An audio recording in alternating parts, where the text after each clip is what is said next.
Sometimes the urge to put off something unpleasant, like homework or calling to make a doctor's appointment, is just too strong to resist, even though you know you're going to have to do it eventually, and you can feel the pressure building. Let's face it, procrastination affects all of us, at least a little bit. But procrastination is more complex than just laziness or bad time management. In fact, every subfield of psychology has a slightly different way of looking at it. A neuropsychologist might call it a failure of executive function, or how you plan ahead and prioritize things. A social psychologist, on the other hand, might see it as a problem relating to emotion regulation or trying to avoid bad feelings like stress. And evolutionary psychologists think it could be partly genetic. Even though all their approaches to studying it are a little bit different, researchers can agree that procrastination is not so great for us. Most of us have procrastinated at some point in our lives, but about 1 in every 5 of us are compulsive about it.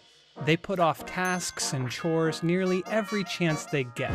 They're called chronic procrastinators. And it turns out this behavior does a lot more damage than you might think. We get it. Doing work is hard. But when you choose to watch TV over doing laundry or washing dishes, you've just launched an all-out battle in your brain. On one side, you have your prefrontal cortex. That's the part of your brain that sets long-term goals and regulates self-control. It's telling you that those dishes aren't going to clean themselves. And on the other side is the limbic system. It deals with pleasure, arousal, and reward. And it's telling you that washing dishes is lame, dude. You'd have a better time doing something else. So procrastination essentially puts your brain in its happy place.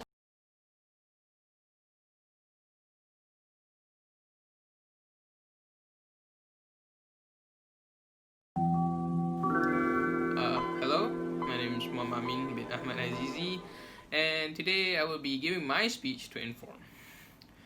You ever find yourselves doing something pointless in order to distract yourselves from doing something actually important? Yeah, that's called procrastination. Procrastinating, by definition, means to delay or postpone action or to put off doing something. These days, especially during this pandemic time, I see myself and a lot of my friends wasting our days away doing meaningless activities and avoiding tasks that are actually important, like assignments or studying. I myself have procrastinated numerous times before, especially before doing something important, like doing chores in order to avoid studying for a test, or doing my laundry in order to avoid finishing my assignments. But I have changed, and I think you should too. That's why today I will inform all of you several solutions to avoid procrastinating. The first solution to overcoming procrastinating is by being organizational with your time. By making a to-do list or a daily schedule, you are able to prioritize which tasks are important. A to-do list lets you decide what tasks are manageable at a time.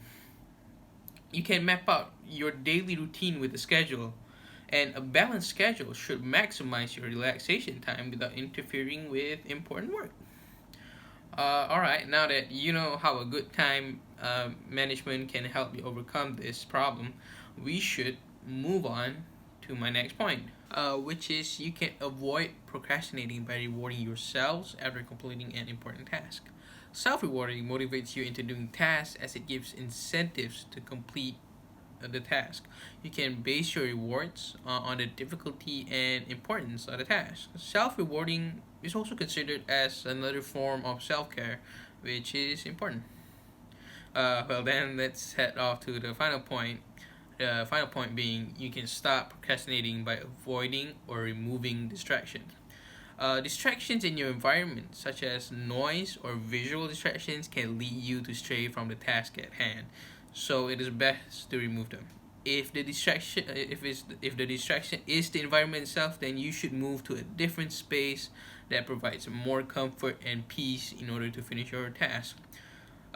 For activities such as studying or doing your homework, distractions can really affect you. So the best thing to do is to definitely find an environment with little to no distractions, such as the library.